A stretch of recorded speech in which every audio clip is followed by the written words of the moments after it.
welcome to another episode of If It's in the Mind, It Can Be Managed. Thank you very much to tuning in, subscribing. Over 35,000 subscribers now. Trying to get to the 50,000 subscribers. If you're liking the content, like and subscribe. And more importantly, comment. And I don't mind a comment saying, what has he got on his head? That is my hairstyle. I'm coming up to 49 and I'm happy with this hairstyle. I know it looks like a Mr. Whippy. I don't care. Genuinely don't care. But thank you very much for tuning in. Lots of different conversations that we're having, and this one's by the way, you only ever see the headshot for me on the podcasts. But when we met, and I'm not going to introduce you yet because I like you to introduce yourself. But when we met, I was like, that's a podcast, that's right there, because there's going to be a debate on not so much a date confrontational, but of a let's look at it like on a different perspective, if you like. So, as if you were on blind date, Rachel, tell us who you are, what you do, and where you're from. I don't have any time to prep really cheesy, great quips here. There we go. I am Rachel. Rachel Shoot Sweet is what I'm known as. I am a photographer. I say I am a brand and boudoir photographer, but the real thing is I don't really care why I'm taking your photo. I just want you to exist, to be seen, to see yourself, to just whatever, whether it's for your work or for your personal life. I want you to have nice pictures of yourself that you go, that's me, and I look great. Perfect. Now, Rachel, I'm not gonna tag us both into a same category. I'm gonna talk about myself. Okay. Okay. So I am 6'2" and 4 feet wide, and I'm a very large gentleman with very broad shoulders.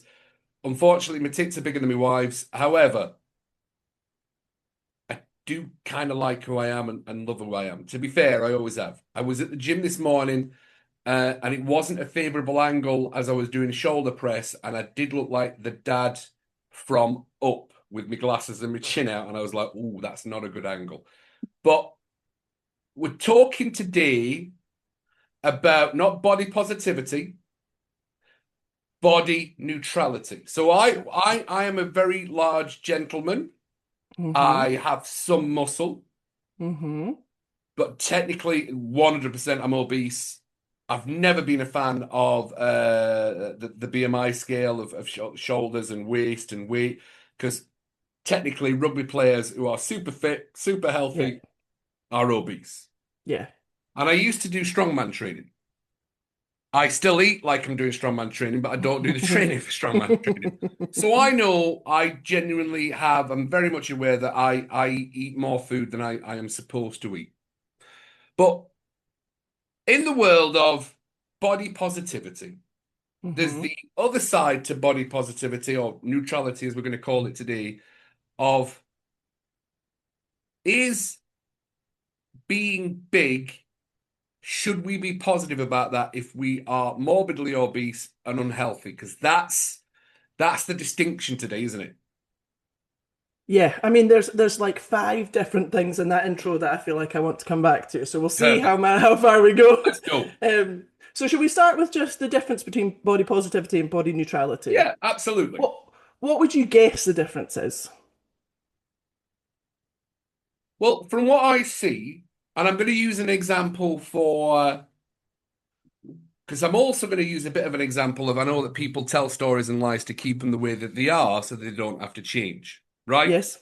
Because that's the language of fear that we have. Oh, I'm happy with who I am, so I don't need to change. Where actually, the other side of that story is, to be fair, I'm scared to change. It's hard losing weight. I'm gonna have to stop eating, and food gives me some kind of joy, which it does for me, right?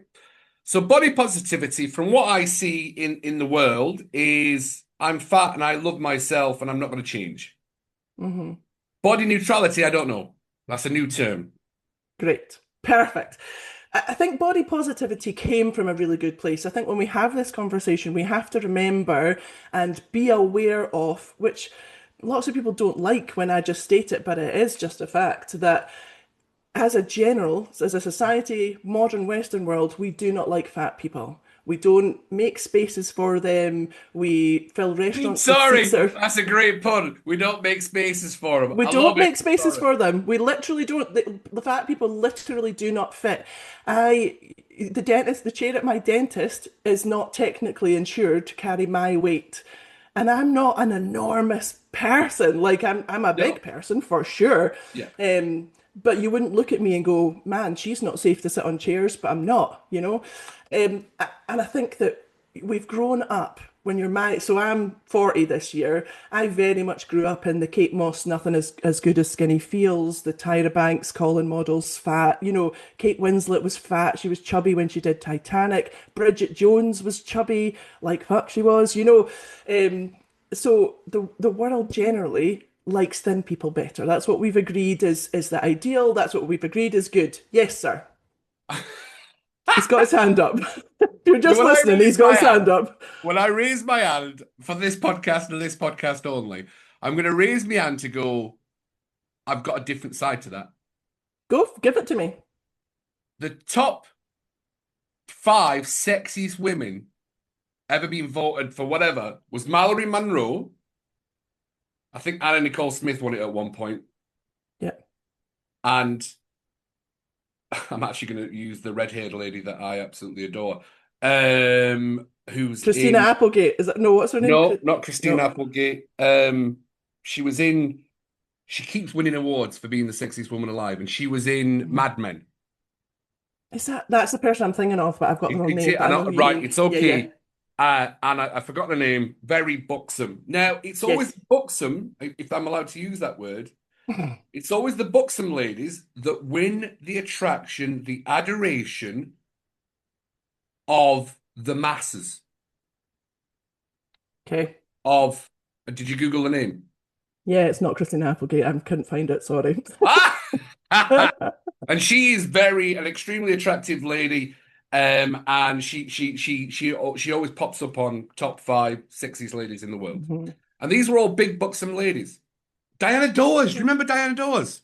I'm going to have to put my hand up in return, Cuddy. Are they big? What dress size do you think those women are that you're referring to as big? Oh shit. I don't know. Should we Are they pull as up? big as me? What's the weight difference, do you think, between me and one of those women? Well, Rachel, so for the text of the podcast, right? Mm-hmm. Do you want to explain what you are as a not? I'm not going to. I'm Are absolutely you shit. asking for my dress size? So you're asking No. for my height and Well, weight? is I'll give no, it to you. I- I'm not wait. bothered. Rule number one: never ask a lady her weight. No, I mean you told us your age, so I was like, well, I'm not going to ask that. No, I'm not. What I will say before you go into it, when I first met you, I did Mhm. not think any of the terms of fat, Yeah. obese. I mean, there was a presence when you stepped in. There was a power. There was a smile. There was an energy. There was a I'm here, which kind Mhm. honestly, I I don't know if this is a compliment or not. I was like, that's a female version of Cuddy. That's I'll decide whether that's a compliment or an insult once soon. once That's you what get down, yeah, once you really get to know you, oh no, I'm absolutely nothing like you, Cuddy. But there was a joy, there was a presence, and I'm really complimenting you. And there was a well, I want to talk to her more. Genuinely, I just want to talk to her more. Maybe it was Good. because we I actually thought you were taller than me, to be fair. Yeah, I have Heels you're though. allowed to swear because I've already done it. I'm allowed to swear on this Ah, of course podcast. you can swear. Yeah, yeah, Okay, I've got big dick energy. That's why I say. I think I've got yeah. quite Yay! How triggering is that for people, by the way? so stupid, isn't it? So silly. You know what? Uh, Big dick energy. You're not wrong. so I am 6 feet tall. I'm very tall. I wear heels. I'm not bothered about wearing heels. Yeah. And my UK dress size is 22, 24. So I'm big. So these women that you've named as you've kind of pushed back and said, I don't think we as a society wear thin people, but then you've named people who are dress sizes 14 and 16. Well, that's Um, buxom. I yeah, would, I, but I would. That's not because you Kate Mosses, uh, your eights, your yeah, six yeah. eights, and that. I I think. I would have to lose £100 to be the same size as the biggest woman on your list of beautiful women. So I don't think that that is a direct comparison. And I would also push back a little bit and say, Cuddy, it's not really your job to tell women what pressure they're facing to alter their bodies because you don't face the same pressure that women face. So I would invite you to maybe just believe me when I say it's difficult to be a person. In fact, I have been. And you might have these same experiences, but I've been refused medical help because I'm fat. I've been, just all sorts of things. That's so yeah. So body positivity, I think, came from women experiencing your body's wrong, you need to change, you need to diet, here's all the diets that you can do. My mum's been on a diet her whole life. She did the cabbage soup diet, the Special K diet, the Atkins I diet, she's done Slimming cabbage World, what? she's slimming fast. Oh my God, the snaily Cabbage soup. farts on that one. No. Um, so body positivity started with a place of, oh, did you watch the show Biggest Loser? America's The Biggest Loser, the I just American kind watched the of boot camp documentary one. about how torturous it was. Oh, yes. So I watched that when it came out, and I watched it desperately wishing that I could attend a boot camp like that, desperately wishing that I could be thin, that I could live long so I was with my children, desperately hating the fact that I had extra fat on my body. And body positivity was to redress that hatred that I know I felt about myself and my body. I hated myself, and I was not alone. And to the great extent that a movement came to say we don't have to hate ourselves, we can feel positive about ourselves. And that's where body positivity came along. Perfect. So I would say that body positivity is great. It's come from a super place. I prefer body neutrality. So we're finally there. We've got to what body neutrality is. So body positivity would say something like we have to feel positive about our bodies all the time. But you understand brains, Cuddy. Like we don't, and also labeling emotions, feelings, blah, blah, as good or bad. We introduce morality a lot, like being sad is bad and grief is bad and anger is bad. It's not shit. They're just emotions. Happiness, and they're just feelings, They're not morally good or morally bad. And we don't need to feel good about our bodies all the time. Because sometimes I will look past the window and see my reflection and think, God damn, you're a stone cold fox. And sometimes I will look and it'll be that bad angle in the gym or whatever like that. And I'll go, ooh, like that. And if I believe that I'm supposed to be feeling positive about my body all the time, I'll go, ugh, and then I'll go, oh, you're suck it to body positive. Look at you. You can't even be positive about your body. That's bad that you're thinking bad thoughts about your body. You shouldn't. And then we kind of layer this shame because we're not doing body positivity well enough. But of course we're not because we're humans and humans have thoughts Mm, as well as thoughts. So mm. body neutrality for me just removes morality from it. My body isn't good or bad. It's just a body. My thoughts aren't good or bad. They're just thoughts. Like I will have thoughts that are helpful and thoughts that are hurtful. That's not a word. I'm gonna make it a word. But it's all okay. My body is. That's the root. That's the base. This is what it is. And that's the end of it. It's not moral. It's not, we don't judge it. It's just neutral. So, body neutrality is to think nothing, bad nor good, keeping away from the highs and the lows about who you are.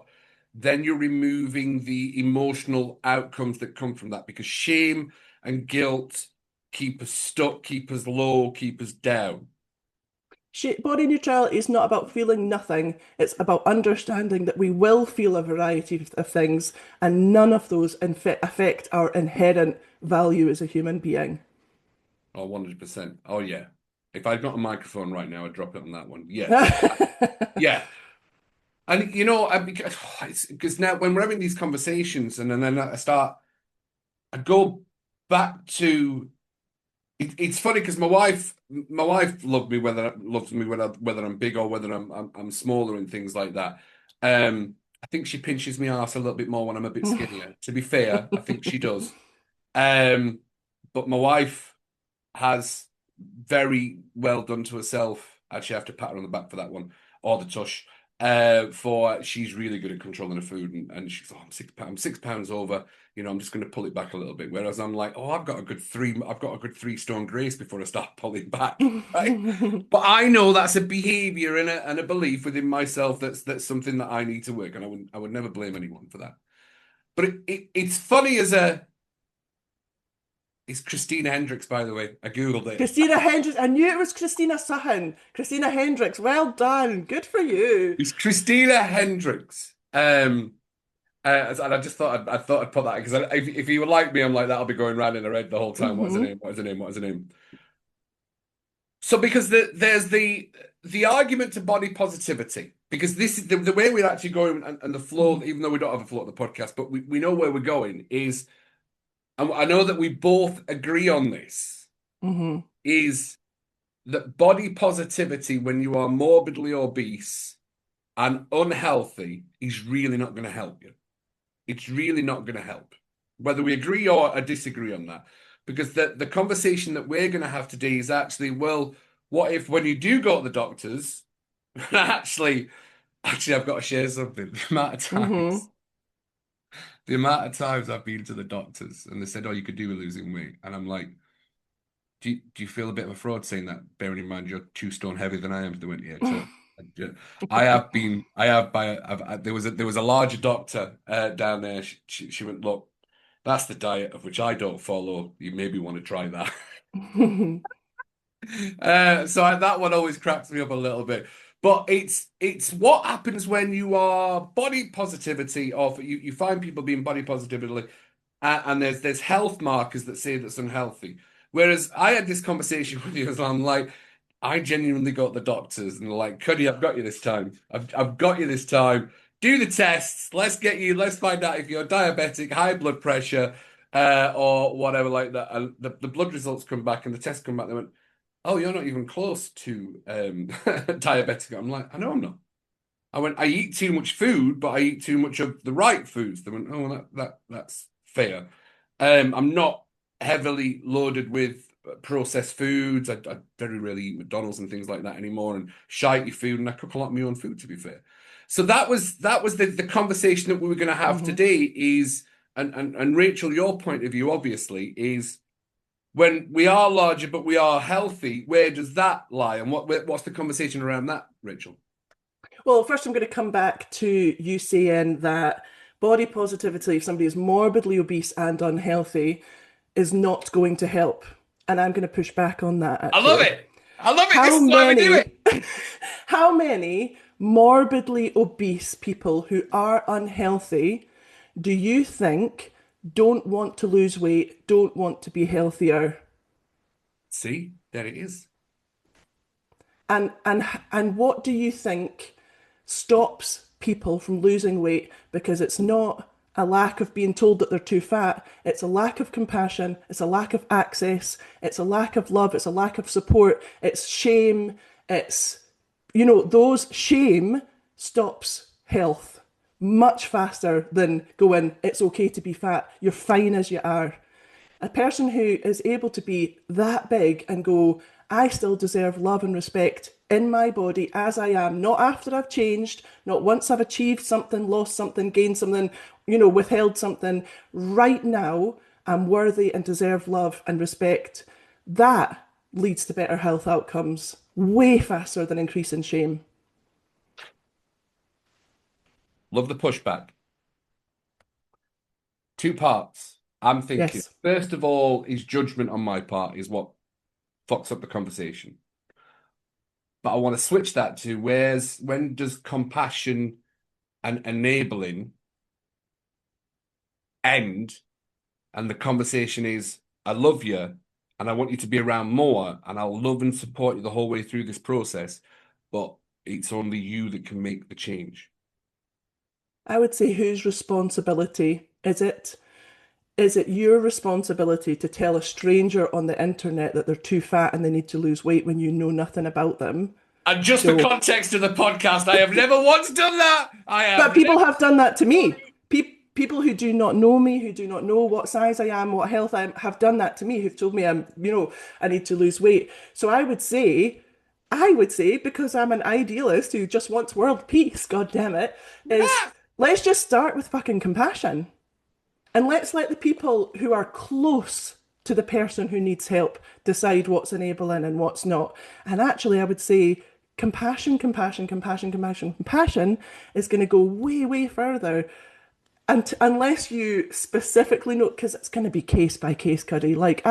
There's not a one blanket rule that's going to fit every single obese person in the world, is there? So I would say, if in doubt, compassion and love. first and foremost and always. And let the person who's, married to you or, be the one to decide. And even then, fucking compassion first, mate. So I do get trolled occasionally, but I find them funny and hilarious. But that's stuff a lot of self-work, to be fair. But yeah, I do get trolled a bit on my TikTok. It's always about the hair, but Okay. this has took work. So do you have compassion for the people that are trolling you, knowing that that's their shit, that they are so Yeah. hurting inside that they feel they need to lash out at big dick energy? Because that's where it's coming from. Yeah. And Right I there. always respond with that, like 100% that gets compassion back because that's society, that's, and I think, so my last troll told me that I was glorifying early death, which is, we said we were glorifying obesity. Yeah. And that person probably really believes me, but I just wonder if they are actually, like, is the trolls, like, motive to make people healthier, because as we were before we started recording, we were talking about a really interesting, we just directly correlate health with thinness.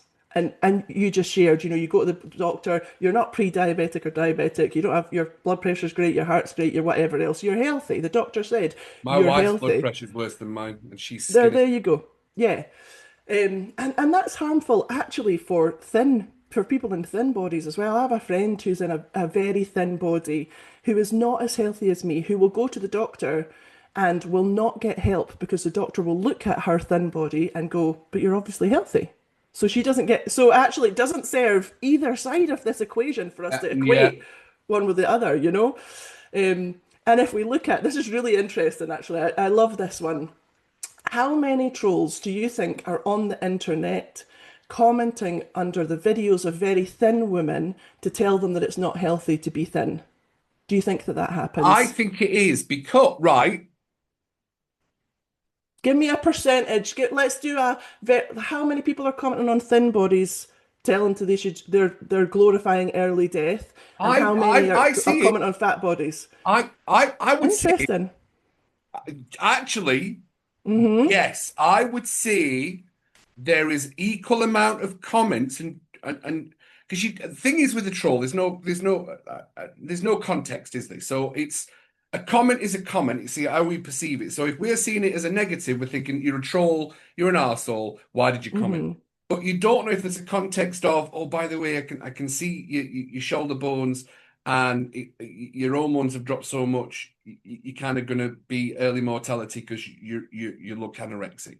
Which again, there's no by the way, I've never done that. I would never do that. But Yeah, don't comment on people's bodies on the internet, people. You don't know, just don't comment. that's So the do what you really? I I want to see a get a lot of fight, comments and for skinny people. I see a I'm lot going to of get a comments. fight going in the comments. Can we get a fight going in the comments, Cuddy? Do Let you us know what? know. This might be one of the podcasts where we actually get a fight going in the comments because I see a lot of let's have a look at use. Let's use the Osbournes, Kelly Osbourne Oh, and for Sharon sure. Yeah, Osbourne. yeah, yeah. Right, I see negative comments of like, what the hell has happened to that lady? That's Yes. skin and bones. I see comments for I think Amy Childs has lost loads of weight, Yeah, and yeah. you look at her, And Jordan, Rebel Wilson's another one, and Adele Rebel did it as Wilson, well. And yes. yeah, yeah, yeah. So Loads I of see them a lot of negative comments towards skinny for people. sure. So I would suggest that those. I don't know if this is true. I'm making this up. I'm going with how I feel about this on the spot. I'm not perfect. There's making it up. nothing wrong with that. I suspect that the truth behind a lot of these comments is that we are just never happy with women's bodies. That they're not great fat and they're not great small, and there's just a bit of hatred on both sides. Women can't do it right. So I would agree with you actually that there's lots of comments about making thin women. Oh, you've gone too skinny. You look skeletal. Your face is saggy. You look older now that you've lost weight. All of that stuff. We can't do it right. We can't be fat or thin without having people just hate the way we look, which is Uh, why neutrality. It's just a body. Sometimes it's thin. Sometimes it's fat. Sometimes it's old. Sometimes it's body. It's so still the just a but body.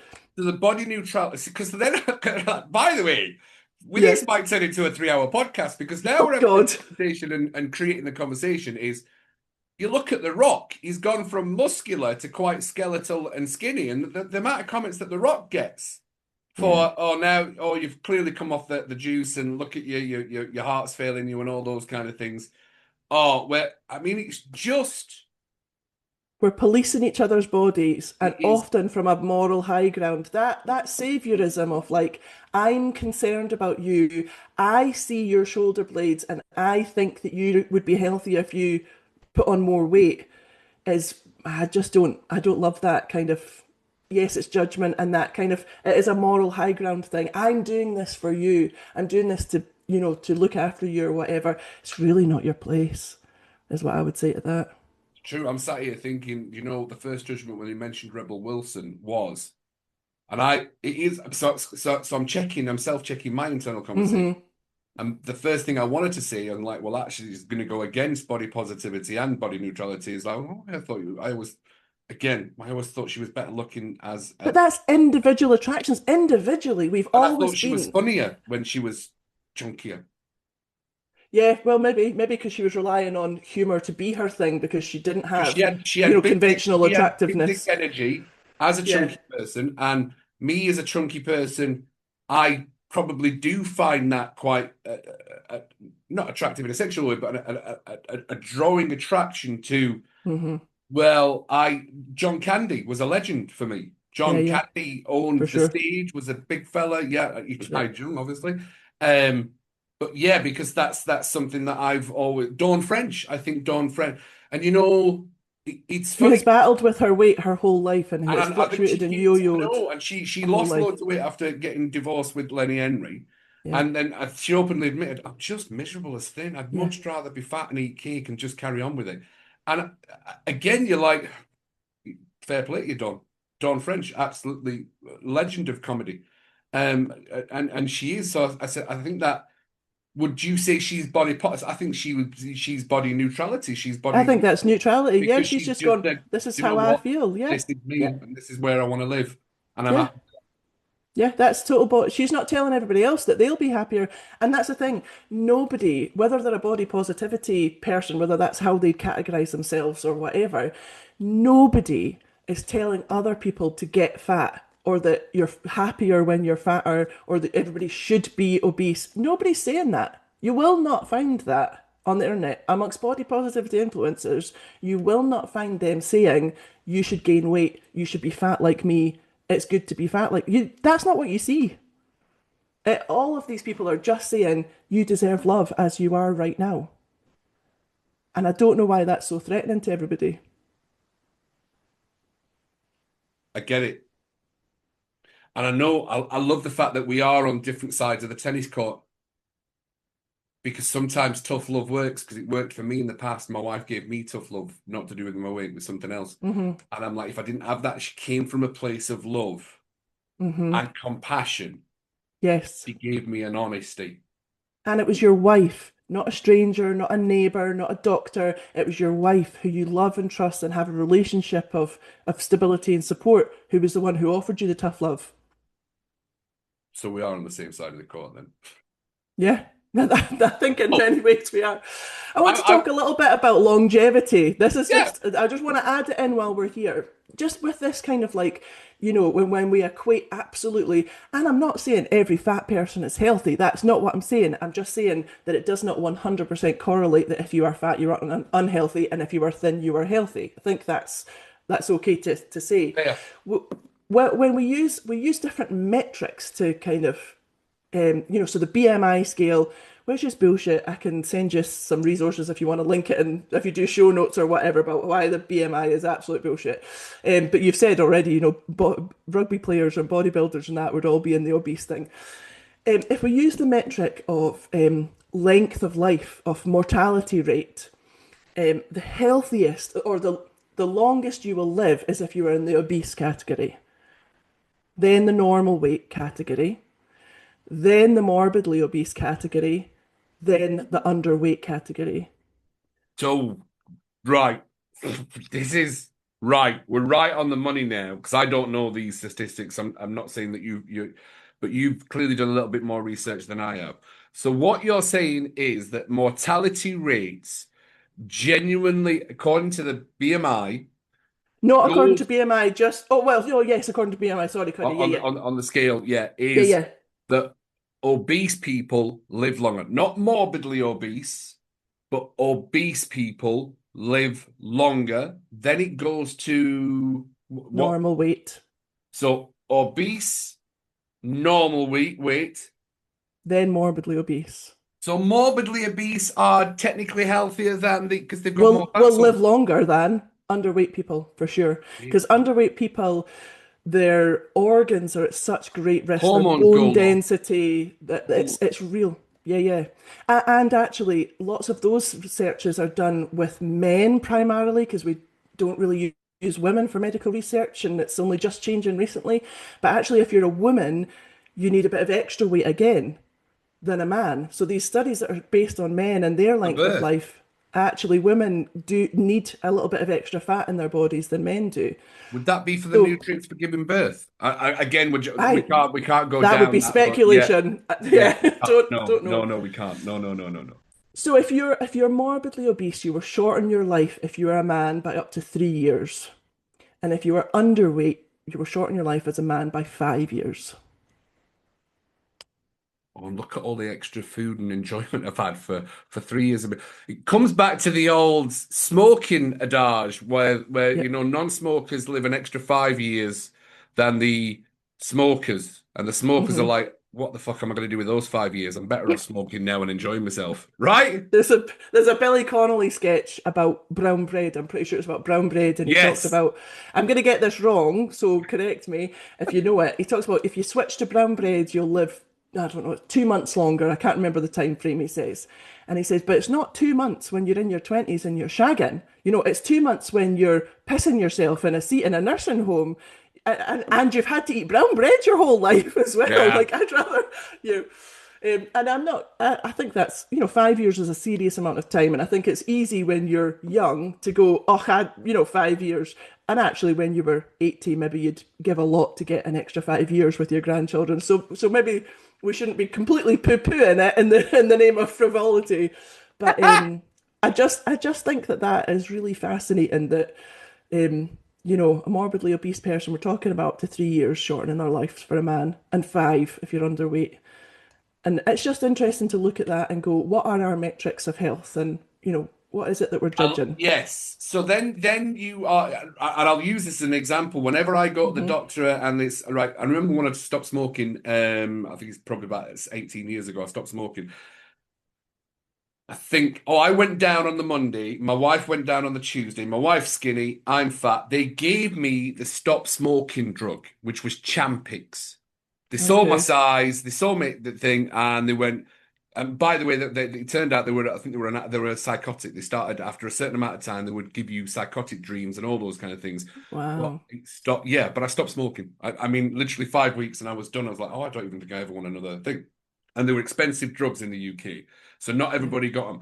I got them because I was fat, hmm And not because you were a smoker. because I was a smoker and I was fat. And Yeah. they went, yeah, Champix. There you are. Take the Champix. I'll stop you smoking. They were supposed to give me a 3 month. They only gave me the 6 week, and then I was supposed to go back, but I was wearing cruise ships, and I said, look, I'll do it for 6 weeks. I'll have stopped smoking, and they did work 100%. I was like, holy shit. My wife went down, skinny malinky as she is, and she went the day after, and they gave her nicotine patches because she was right. And that's hmm exactly coming back to your point. Yeah. We see a thin person and go, you're healthy, you're fine. And then we And maybe don't help them as she's much as always had need. higher blood pressure than me, and that must boil Yeah. your pish. It just makes me sad, honestly, that we're just that weight is so integrated into our conversations about health that it often is kind of a block in front of. I had a UTI that went into my kidneys. I got a kidney infection, and I actually got really, really poorly. Had to go to hospital. Ended up with sepsis. And when I got discharged later, a few days later, the consultant said to me, here's some things to prevent getting UTIs in the future so we can kind of stop this happening. You go for a pee after sex, you drink loads of water. And he says, now this won't help with UTIs, but you should consider losing weight. And I went, do you think that that's brand new information to me? Do you think I'm like, oh, what a good idea? I had never considered that I might be healthier if I lose weight, or that you might want me to lose weight, or like but health is such a part of our kind of feelings and medical decisions and that it becomes a block to actual real medical healthcare, doesn't it? Like, But your wife getting a it's a different thing. bias that the go-to is fat first. Let's deal with the fat. By the way, I've just gone through the exact same UTI thing as you've gone through. I had to have the camera up there. Oh, nice. Luckily, I'm very average in that area, so the Didn't have far camera to went go. up. The camera didn't have far to go, and I was like, I'll take that as a win, to be fair. This is actually only the second conversation we've had, and we're talking about body parts and sex parts. Brilliant. Fantastic. So I had they said you'll get another infection because we've had to pump your kidney full of Mm, water and stuff like that and everything. Everything came back clear. It did, and then it has disappeared an awful lot. But I've had an ongoing UTI keep coming back for mm. about 4 years. Oh God, that's Yeah. miserable. Oh yeah, every 2 weeks I was laid on the couch feeling like the flu, joints hurting. I'm like absolutely knackered. Mm, What's going on? And then we thought it was a gluten intolerance, so I stopped eating gluten, and then I kept okay, getting ill. So okay. the last course of antibiotics worked, and I've not actually had it. I get occasional UTIs, but it's always the same thing. I have to say a compliment to the female nurses and the guy nurses there. Guess what the name of the doctor, the nurse, the male nurse was? He was Dr. Don't know. Rob. I went, hi Rob, here's my Bob. He was Robbie, called himself Robbie. I went, hi Robbie, here's my Bobby. Because Of obviously course you I did. use comedy as a self-defense deflection. I always have. And I still use it now to be fair. I know where that behavior comes from. Hmm. And it was used as a technique so that I wouldn't get bullied. If I was funnier and Yeah, quick-witteder, then I wouldn't get bullied as a kid and stuff like that. So we understand where these traits and yeah, things like come from. But when we're talking about that body neutrality, what we're talking about is that quick bias that genuinely starts creating the conversation of, well, actually, what are we missing? If we take fatness hmm, off the table, then are we missing out on what actually the problem is, or we're just automatically thinking, well, they're fat. That in turn creates an unhealthy marker, doesn't it? For well, actually, what are we missing out on? I think the what are we missing out on thing is not just about health and doctors and diagnoses and etc. I think if we were to take all of the time and effort that some people find that they spend correcting, holding, measuring, counting, adjusting, pulling, dress with the way we have to dress in order to flatter ourselves. Flatter just means to make look thinner. That's all it means. That's what flatter means. If we take all of that off the table, like what could we achieve with if we weren't stressed about how our body looked and just was like, this is a body and it's great and it allows me to do great things and feel great things. Think about how better your intimate relationships would be, your relationships with your family, about your business. If none of your brain power went to feeling bad about yourself or worrying about how other people felt of you, you could conquer the world. And have really, how many times are people missing out on joining in with activities or I would never have gone when we met. I would never have gone to a meeting like that 10 years ago because I would have been too worried and I would have missed out on so many things because I Mm. would have been worried about how people perceived me and judged me and whatever else. And people haven't stopped perceiving me and judge me, but I have stopped judging me. So I am allowed to fully participate in life now because I have allowed myself to fully participate in life. And that's body neutrality. It's just like being allowed to be here because I'm okay. I don't need to hate myself. I don't need to love myself. I'm okay. I'm here. I'm allowed to be here. That's the mic drop right there. That's the light bulb moment right there. That is it. And it's that So what do you know? There's actually, I think this is again, we're going exactly where we need to do in a podcast is. So what work did you have to do on yourself to Hmm. first of all bring that acknowledgement, and how do you cultivate the big dick energy? Because I want somebody to watch this, male or female, and go, well, I want, strangely enough, big dick energy. What an absolutely Like stupid that phrase. woman. Like, to be fair, I don't have a big dick and I still bring big dick energy. So I'm like, what an absolutely useless term of So endearment stupid. anyway. I was just going through it and I'm like, yeah. So we're automatically making a judgment that someone with a big dick has an Is more energy powerful, that is masculine, more blah blah blah powerful, that blah can blah. Yeah, walk yeah. into a It's room going, bullshit. I've got a, which is actually completely against body neutrality.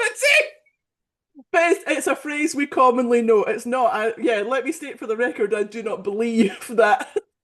But it's a phrase we all know and understand the feeling behind. We can change it. If the comments come back and say, stop using that phrase, I'll stop using it. But Yeah. how did I cultivate it was the question. I think if I'm going to be really, really honest, this is how I feel about change in general, and you'll probably feel the same thing. I think there comes a moment when the pain of staying the way that you are is worse than the pain of changing. And Yes. the staying the way I wasn't staying fat. Like it wasn't the pain of staying fat because the pain of staying fat was there and it was and I tried diet, this, that, and the other thing, and they just weren't working for whatever reason. And there are lots and lots and lots of reasons why diets don't always work, which we can go into if you want to. But um, the pain was hating myself. The pain of hating myself was so extreme and was ruining my life to the extent that I just had to go, I can't bear this. I can't bear to hate myself anymore. Mm. Um, and it was a long process. So there's a funny story that I tell about going away for an anniversary with my husband. We've been together, it'll be 20 years in May this year. And I think it was about 10 years ago. I think it was for our 10th anniversary. And it was at the very start of me going, I'm going to be body positive. This is all great. This is fine. And I'm a photographer. So I brought my camera. We went away for our weekend, we've dirty weekend for our anniversary. Brought my camera and I said to my husband, right, you're going to take a photo of me absolutely naked. I sat on the floor with the window in front of me. I know how to pose. I know how to pose a body. I had my feet pointed and my knee up and my this. It was gorgeous, right? And the light was right. And I said, take a picture of me. And when I got home and I looked at that picture on the internet, I slammed my computer shut. I thought I was going to be sick. I hated what I saw so much. Mm. The rolls on my back, the dimples, the kind of texture on my thighs. I hated it. And my husband said, can I see? And I said, no, which is stupid because he'd taken the bloody picture. Plus, Like, yeah, he's plus seen what it you do on a daily basis anyway. totally. And I never looked at it again for 2 or 3 years. Mm. And the next time I looked at it again was after this continuing from it's different for everybody. So I'll come back. So when I looked at it again for 2 to 3 years later, after kind of continually kind of really thinking about how I learned to accept myself and how I put down this pain of hating myself, I looked at the photo again. I just kind of saw it while I was looking for something else, in my files. And I thought, oh God, there's that picture. And I opened it and I went, I look hot. What was my problem? That's a great photo. Look how awesome I look. And because it's never about the photo, it's never about the thing. It's the meaning that we attach to the thing. And this is a Amazing. common mindset thing, right? It's not about the thing, it's about the meaning that we attach to it. Yeah. And it's just that. And if that means that you are lazy or smelly or undisciplined or like that's what fat can mean to people. It doesn't mean that for me because I'm not lazy. I don't smell bad. I'm not undisciplined. I'm not unmotivated. I'm not any of those things. I'm a powerful, determined, confident, intelligent woman. I'm not any of those things that fat means. Um, I've made a program. It's called the Body Reframe, and it's not about obliterating this stuff, but it's about it's the mindset stuff. It's the Yeah. reframing the thoughts that we have, and just going. I think this means this, but maybe actually we could just reframe that a little bit to kind of a slightly more helpful place. And so the tips there are the tips that I used. Start with just accepting that your body is just neutral. It's a body. Your thoughts are just thoughts. Your body is just a body. You're not. How many times do we use like, oh, I was good, I only had one slice of cake, or oh, I'll be good, I'll have no cake, or, oh, I was really bad today, I had this or that. And, we just morality into things, where in fact, food is not moral either. I have a friend who's allergic to cucumbers. Cucumbers are bad for her. We can't, we can't. My son is type 1 diabetic. So quite often we will carry with us a little can of full fat Coke and jelly sweeties and things that will literally save his life. Full fat Coke is good for him when, as medicine when he needs it. So that's the kind of thing that I mean. We just kind of take the power and the morality out of these things. Because if we believe that eating cake is bad, if that is so common a rhetoric in society that having a piece of cake is bad, then that means when I eat cake, I am bad. And that's just not true. Yeah. Eating cake Brain never doesn't generalizes. No. make you bad. So that's the starting point. And then for me, it was a gentle practice, like looking at yourself in the mirror. Don't start naked, for the love of God. Don't start naked unless you think you're ready. But start just looking at your face in the mirror while you're brushing your teeth. Just look at yourself and notice what your thoughts are. It's that noticing of, oh, my jowls are coming out. That's a family thing. Is getting, oh, I see my jowls. Oh, I see that I'm having a bit of a reaction to having jowls. Okay, there it is. But then also be able to go, oh, but my cheeks I quite like my cheekbones. I think I've got pretty cheekbones, or I've got nice blue eyes, and all of those things get to exist all together. The fact that I don't really love my jowls and the fact that I do quite like my cheekbones all just get to exist together. And then maybe you can go down to your underwear and practice just looking, and it's like meditation. You're Yeah. just told to just notice your thoughts, and we don't give them lots of power. We just notice and we let them be there with us.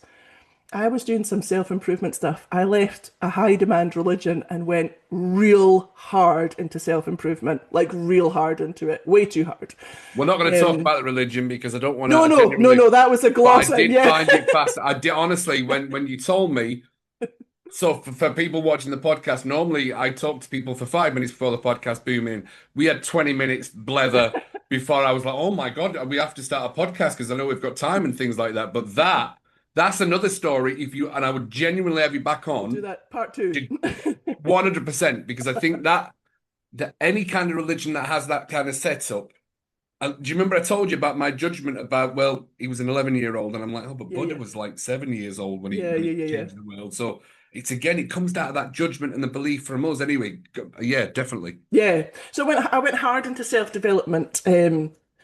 And we were talking about with this one coach person that I was working with, she was talking about the thought, the voice in your brain, the kind of critical The voice, monkey you mind. know, the monkey exactly.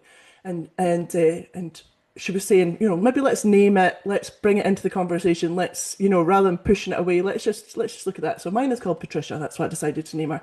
Is And Patricia she a looks cunt? so here's the thing. We were going along with Patricia's a cunt, and that never felt nice to me because Patricia is a part of me, and Patricia actually is flawed, but is really trying to help me in doing what she thinks is right. Like all of her information is about keeping me alive and keeping me safe, and it's flawed information, but she's doing it because she loves me. And that looking at myself and going, none of the parts of myself are cunts. None of the parts of myself are like, they all get to be here with me. I can notice them all, I can listen to them all, and then make a decision.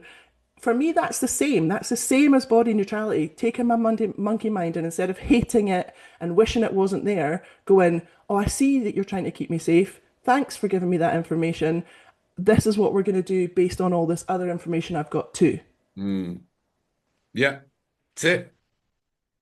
Yeah. I don't know how we. I don't know how No, I because fall. I do big no, no, rants. no, I'm because the sorry. question was what work have you had to do to get to be the person that you are now, which walks in with that energy?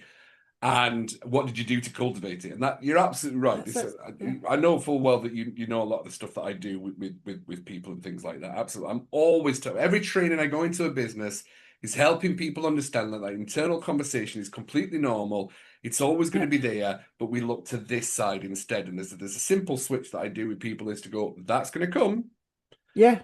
but this is also an option. And the second Yes. people have the options and they understand, and that internal conversation from the amygdala, the monkey mind, is Hmm. there and always present. I have one question because I'm conscious of time for you as well, because I know, Give it to me. and I was, bless you, honestly, I've got a terrible mind. The thing that you say now, you've lost me track. I've lost me track. Hang on, give me a second. Nah, it was a good one to finish on as well. Oh, mate, sorry. No, you're fine. You're absolutely fine. It's like Christina Hendricks is going on in the I'm thinking about Chris. I'm not thinking about, but there's something there that I'm thinking of, and I have to move away from it to go back to that's the answer that I was looking for. It was Yeah. something to do. No, it's gone. It was going to be the final. Right. Yes, it's there. Oh, he's got it. He's got it. Now, when you believe in compassion, compassion, compassion, Hmm. to of which I do to a certain extent. I believe in more self-compassion instead of compassion. I sometimes believe that I don't have enough compassion for others. I've got empathy for others, but compassion, I'm like, I don't want to keep having compassion for those negative trolls that I have negative trolls in my head anyway, never mind having about Hmm. negative. So is it compassionate to reply to a negative troll just because you're a cunt, you don't have to keep carrying on? That's It's not how I would phrase it. right. I know because at the end of the day, what gives them the first of all, I know that they're coming from a place of such self-deluded upset in their own life, and we should have compassion for them. But at the same time, I'm like, I'm not taking that shit, and I'm like, you're a cunt. And that's And I have compassion for replied to people. yourself. I have replied to people in the comments and go, I do a TikTok for leaving. And one of them was Hmm. like, "Oh, I wouldn't even come." I'm like, "Don't even get on the bus. Didn't he come because we don't want you? Fuck you." Yeah. Yeah. This is a case by case. For me, this is a case by case. I am massively a compassion first person, Yeah. but that can be compassion for myself. It's case by case. If a comment comes in and they don't say anything, like it's just hateful and it might hurt the other people who are on my socials trying to feel better about themselves, trying to accept themselves, and it's going to hurt them to read it, I will just delete and block. Or if I am in a particularly vulnerable state or I'm sad or I'm struggling that day, I will Mm. just block and delete. Because actually, replying to people who are hateful is never going to turn a hateful person into a compassionate person, no matter how But does it often I not make you feel compassionately return. better? Does it not make you feel better when you've said, fuck off? I generally am a kill them with kindness person. So I I will used to be. reply with, And do you know if I'm what? replying, it's with kindness. Yeah. Respectfully, you're a Yeah. cunt. I've never done that. But maybe that's in the future of my development. Please understand I'm replying with kindness. You're a cunt. Fuck off. I love it. Rachel, it's been an absolute pleasure. Is there anything else? Because I did want to kind of touch on what you do, but I know that we're coming up to like Oh the no, full hour of the that's podcast and things like that. Because you are a photographer. yes. And I think a concept I kind of wanted to bring into because I was listening to it is you're looking for the beauty when you're taking a picture so that people shine. You're looking for the beauty in the light, in the room, in the Hmm. perspective, into the ratios, into the Into the aperture, texture, the the color, the yeah, text. yeah, yeah. There's so much that you're looking into, which is already there that some people don't see, right? Yeah, and I think I would extend that to people as well. When I started Yeah. first taking photos 17 years ago, but how? I'm so young. I must have started as a child. Um, it was of children because I had little children, so you start taking photos of little children, and I would say to usually the mums who'd brought them, I would say, "Come and be in a photo with the children," and they would go, "Oh God, no! Oh, I'm on a diet. I need my roots done, my hair, blah blah blah." All the excuses about why they shouldn't be in a photo with their kids, and I would be like, "Is there something actually wrong with your brain? Like." Like, you're clearly a beautiful woman. Like, it would genuinely confuse me that they didn't think that they were attractive because I'm going, you're stunning. What are you talking about? Yeah. But I think that's it's a little bit of a gift. It's a little bit of just the way that I am, that Yeah. I genuinely can look at any person and go, God, there's beauty. There's real beauty. And I just, if I'm coming up against the kind of the I can't be in a photo because that's a real confronting thing, isn't it? To be in a photo is a real confronting Yeah, thing, my even for a wife's not a confident fan. person. She's still not happy on the camera. Yeah, I'm like, you are yeah, absolutely stunning. The amount of yeah. times she walked past me at the shower, like eyeliner dripping. She doesn't watch the podcast, so it's fine. Eyeliner dropping down, hair bedraggled, and I'm like, there she is. And she's like, oh my God, I'm absolutely minging this one. I'm like, nah, you're not. Nah, that's exactly what the 20 years. I think we're coming to 25 years of being together. I'm like, that puts a smile on my face every day. Yeah. And that's what this is. It's the meaning that we attribute to things. It's the stories that we compound onto what actually is. And if I can just take away some of those stories and let you see with physical evidence, where the photograph is proof that you get to look at forever and go, oh, I look really nice. I look really happy. I look really, look how much fun I'm having. I got family photos taken recently and it was a really beautiful. So on my Instagram, I sent a voice note to the photographer and she sent one back and I asked her permission to include those voice notes because it was, 8 o'clock in the morning. We're both crying on voice notes to each other. So I included that on the reel where I show the family pictures. The sign for me that I'm getting there was when I saw the family photos of me, I wasn't looking at my belly apron. I wasn't looking at my double chin. I was looking at how much I love my kids and how much they love me and how much I love my husband and how much fun we were having and how beautiful all was.